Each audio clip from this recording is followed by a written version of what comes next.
पाकिस्तान के कब्जे वाले गिलगिट बाल्टिस्तान से जुड़ी एक बेहद अहम और बड़ी खबर इस वक्त आ रही है, जहां एक छात्र छात्रा को डांस करने की कीमत सस्पेंड होकर चुकानी पड़ी है। करर ओपन इंटरनेशनल यूनिवर्सिटी में एक छात्रा का डांस का वीडियो वायरल हुआ था और इसके बाद प्रशासन ने एक छात्रा समेत 9 छात्रों को निलंबित कर दिया है। साथ ही साथ यूनिवर्सिटी में लड़के और लड़कियों के जोड़ों के तौर पर बैठने पर भी रोक लगा दिया गया है।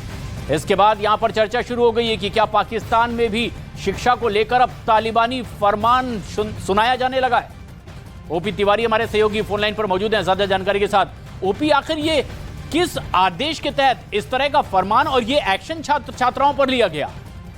देखिए, मैं आपको बता दूं, एक वीडियो वायरल हुआ था जिसमें एक छात्र और छात्रा डांस कर रहे हैं और यूनिवर्सिटी प्रशासन का आरोप है कि ये डांस करना पूरी तरह से अनैतिक है। जबकि ये जो यूनिवर्सिटी है ये को एजुकेशन की यूनिवर्सिटी है, यानी पर छात्र और छात्राएं दोनों साथ रहकर पढ़ते हैं। लेकिन यूनिवर्सिटी प्रशासन का मानना है कि डांस पूरी तरह से अनैतिक था। और सबसे महत्वपूर्ण बात यह है कि इस आदेश में यह भी स्पष्ट तौर पर कहा गया है कि इन छात्रों को अनुशासनात्मक कार्रवाई का सामना करना पड़ेगा, जिसमें कॉलेज के निष्कासन से लेकर इनके खिलाफ विभिन्न आपराधिक धाराओं में मुकदमा भी दर्ज कराया जा सकता है। यूनिवर्सिटी प्रशासन के इस आदेश के बाद वहां पर सोशल मीडिया पर चर्चा शुरू हो गई है कि अब क्या पाकिस्तान की यूनिवर्सिटियों में भी तालिबानी आदेश लागू होंगे।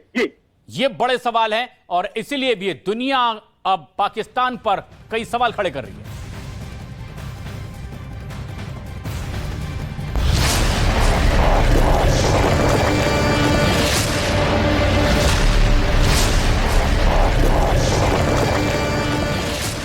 बाहर निकाला गया,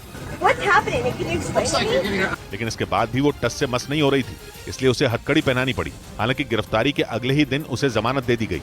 रूस और यूक्रेन में चल रही जंग के बीच अब यूक्रेन के राष्ट्रपति जेलेंस्की को F-16 लड़ाकू विमानों का इंतजार है। जेलेंस्की ने बयान जारी कर दावा किया कि यूक्रेन को F-16 लड़ाकू विमान मुहैया कराने के लिए कई ताकतवर देशों ने उन्हें यह प्रस्ताव भेजा है, जिस पर जल्द ही आखिरी समझौता हो सकता है। जेलेंस्की ने यूक्रेन को F-16 लड़ाकू विमान देने वाले किसी ताकतवर देश के नाम का जिक्र नहीं किया, लेकिन अमेरिका के राष्ट्रपति बाइडेन ने पिछले महीने हुई G7 की बैठक में भरोसा जताया था कि वो यूक्रेन को F-16 लड़ाकू विमान देंगे और इसके लिए यूक्रेन की सेना को ट्रेनिंग भी दी जाएगी। लेकिन बाइडेन के इस प्रस्ताव पर अब तक मुहर नहीं लगी है, क्योंकि अमेरिका ने इस बारे में कोई जानकारी नहीं दी कि यूक्रेन को कब और कितने F-16 लड़ाकू विमान दिए जाएंगे।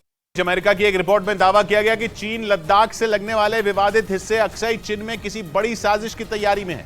अमेरिका का कहना है कि चीन ने पिछले कुछ दिनों में वहां चोरी छिपे तेजी से अपनी ताकत बढ़ाने का काम किया, लेकिन उसका ये राज उन सैटेलाइट तस्वीरों से खुल गया जो अमेरिका की एक रिपोर्ट में सामने आई। इन तस्वीरों के जरिए ये दावा किया गया कि चीन अक्साई चिन के इलाके में सड़कें, हेलीपैड और बंकर बनाने के काम में जुटा है। अक्साई चिन वो इलाका है जो लद्दाख का हिस्सा हुआ करता था, पर पहले चीन ने वहां चोरी छिपे सड़कें बनाई और 1962 में उस इलाके